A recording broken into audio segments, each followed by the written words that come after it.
بسم اللہ الرحمن الرحیم اللہم صلی علی سیدنا محمد وعلی آل سیدنا محمد واصحاب سیدنا محمد وبارک وسلم علیہم۔ ناظرین، پھر میں آپ کے سامنے ایک عنوان کے ساتھ حاضر ہوں، اور یہ آج میرا عنوان منافق کے تعلق سے ہے۔ یعنی نبی علیہ السلام نے منافق کو پہچاننے کے لیے اور منافق کی نشاندہی کرتے ہوئے اس کی جو 3 نشانیاں بیان کی ہیں وہ میں آپ کے سامنے آج بیان کروں گا۔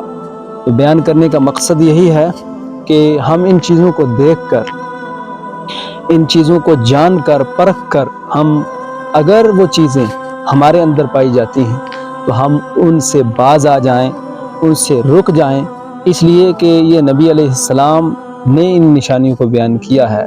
یعنی بلا شبہ جن اشخاص کے اندر یہ نشانیاں پائی جائیں گی وہ ضرور بالضرور منافق کہلائے گا، اس کے اندر نفاق پایا جائے گا۔ تو یہ روایت حضرت ابو ہریرہ رضی اللہ تعالیٰ عنہ سے ہے۔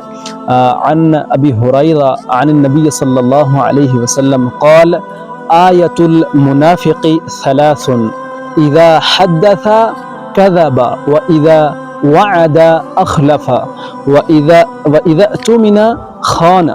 Narrated by Abu Huraira that the Prophet sallallahu alaihi wasallam said, the signs of a hypocrite are 3.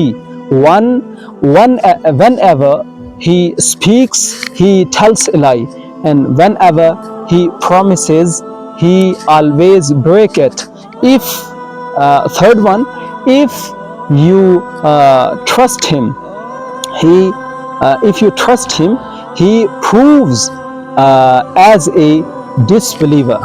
Means if you keep anything to him as a trust with him, he will not return you and he will not return it, that thing.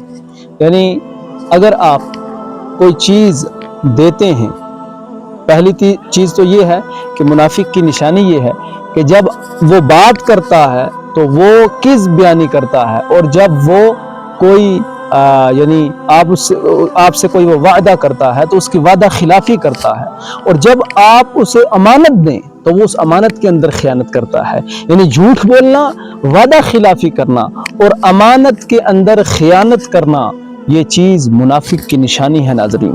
اس لیے ہمیں چاہیے کہ اگر ان میں سے کوئی بھی چیز ہمارے اندر پائی جا رہی ہے تو ہم اس سے بچیں، اس لیے کہ اگر نفاق انسان کے اندر آ جاتا ہے تو پھر اس کی جو نیکیاں دیگر ہیں تو ان کا بھی کوئی مداوع نہیں، یعنی ان کا کوئی ثواب کے اندر ان کے اندر کمی آتی ہے۔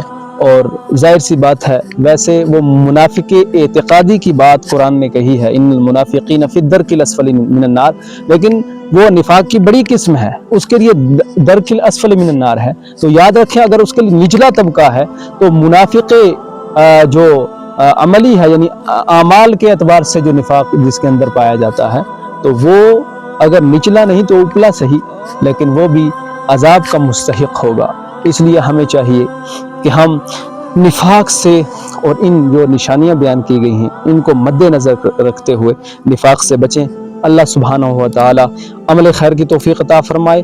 والسلام علیکم ورحمۃ اللہ وبرکاتہ۔